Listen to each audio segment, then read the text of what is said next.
দেশ বিদেশ, জাতীয় আন্তর্জাতিক, রাজনীতি থেকে খেলা, শিক্ষা থেকে সংস্কৃতি, সব খবর পেতে চোখ রাখুন শুধুমাত্র নিউজ প্রাইমে। আমরা সত্যি লুকোই না, আমরা সত্যি দেখাই। Subscribe our channel for further updates. নমস্কার, নিউজ প্রাইমে আপনাদের স্বাগত। আমি সঞ্জয় রয়েছি আপনাদের সাথে।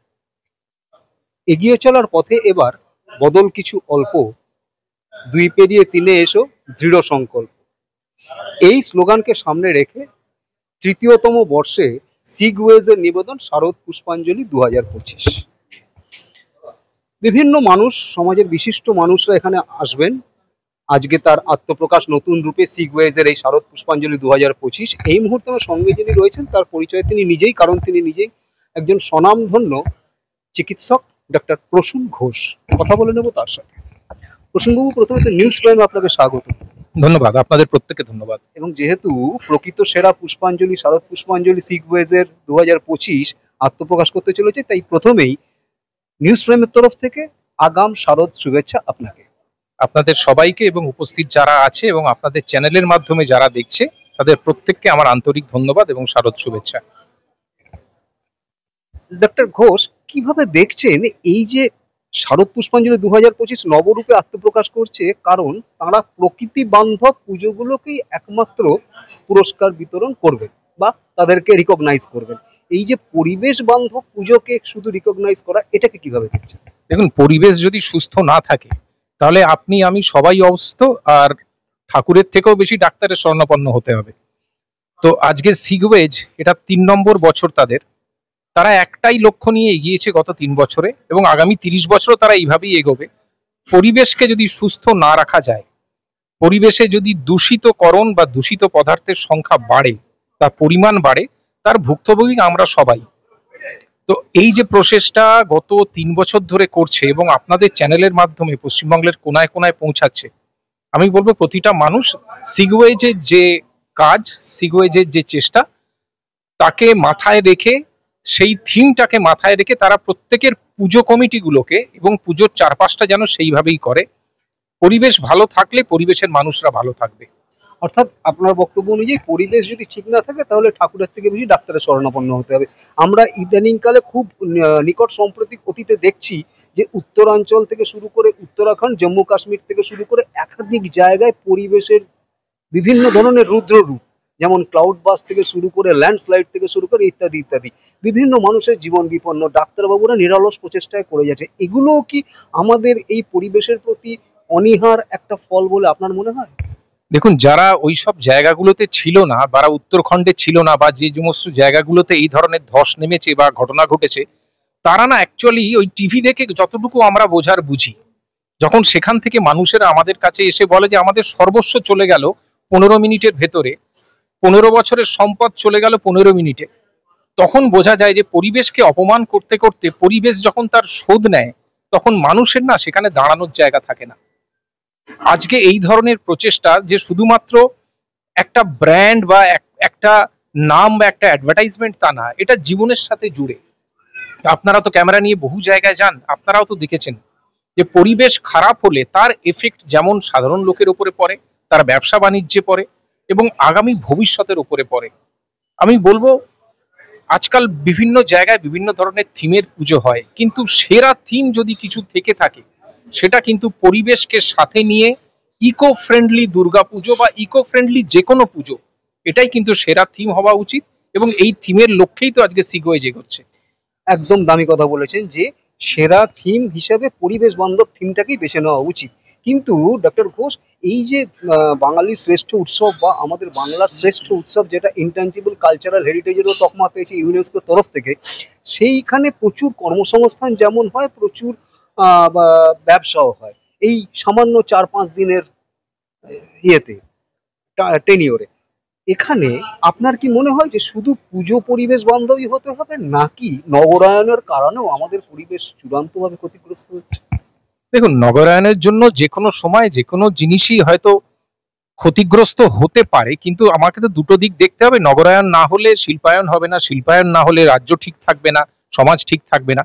কিন্তু আমি আপনাকে একটা কথা বলি, এই যে তো কথা বললেন না যে দুর্গাপুজোকে কেন্দ্র করে বিশাল ব্যবসা বাণিজ্য, পুজো আগেও ছিল, পুজো এখনো আছে, কিন্তু এই যে পুজোকে ইউনেস্কোর দরবারে পৌঁছে দেওয়া এবং তা থেকে বহু মানুষের কর্মসংস্থান, আমি আন্তরিকভাবে দলমত নির্বিশেষে বলছি, পশ্চিমবঙ্গের মাননীয় মুখ্যমন্ত্রী এবং মাননীয় যে সরকার আছে তাদের একটা বিরাট ভূমিকা আছে। তারা বিশ্বের দরবারে পুজোকে, দুর্গাপুজো সারা পৃথিবীতে সব জায়গায় প্রচারিত, কিন্তু বিশ্বের দরবারে তুলে ধরার জন্য যদি কোনো ভূমিকা থেকে থাকে, আমি বলবো এই বর্তমান সরকার কিন্তু সেই ভূমিকা অক্ষরে অক্ষরে পালন করেছে।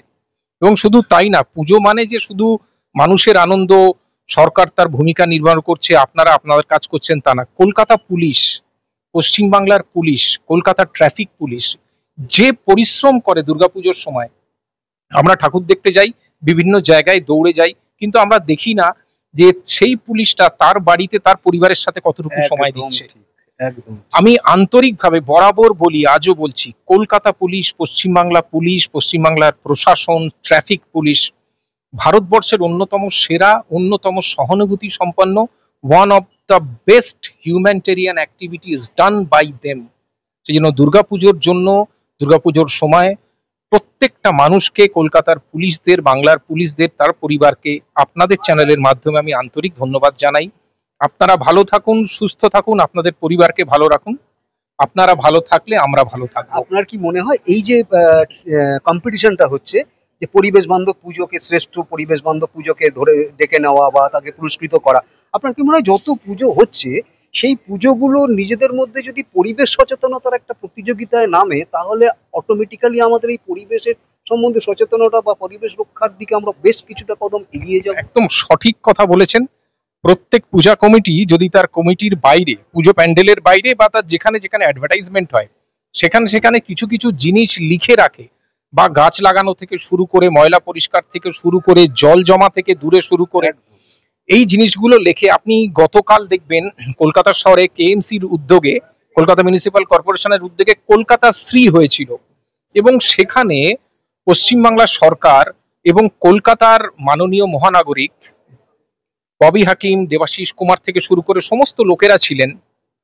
তারা কিন্তু একটা জিনিসকেই অগ্রাধিকার দিয়েছে, যে পুজো পুজোর মতো হোক, কলকাতার সুন্দর হোক, কিন্তু কলকাতার শ্রীকে শ্রীবৃদ্ধি করতে কিছু কিছু নিয়মও তারা লিখেছে। এটা অনুরোধ তাদের প্রত্যেকটা পুজো কমিটির কাছে, যে যেন গ্রিনারি রাখে, সবুজ রাখে, একদম জল যেন জমা না থাকে, ভিড় যেন দূরে থাকে, ময়লা যেন দূরে থাকে।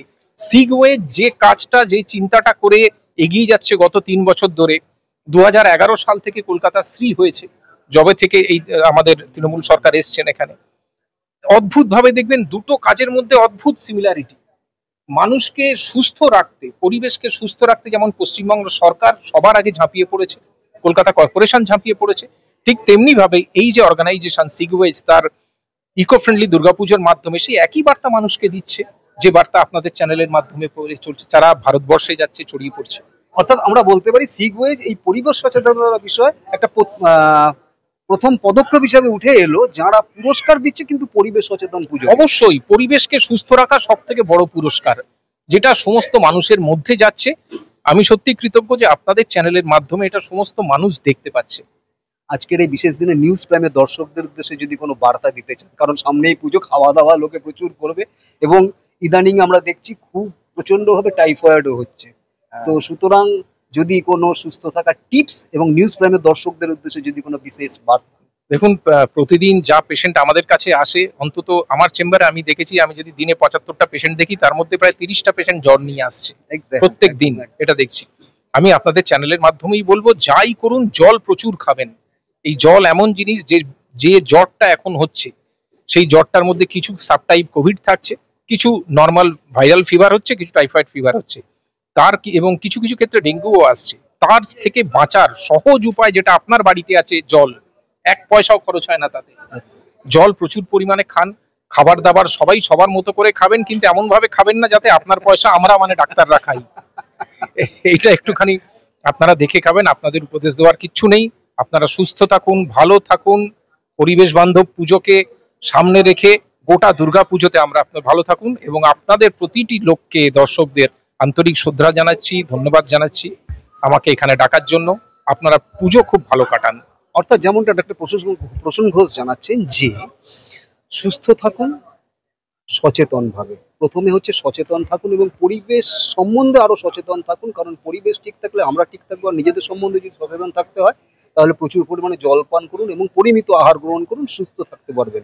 এমনটাই জানাচ্ছেন স্বনামধন্য চিকিৎসক doctor Prasun Ghosh. Video journal ভিডিওর সাথে নিউজ প্রাইমের জন্য সঞ্জয় সাহা, কলকাতা।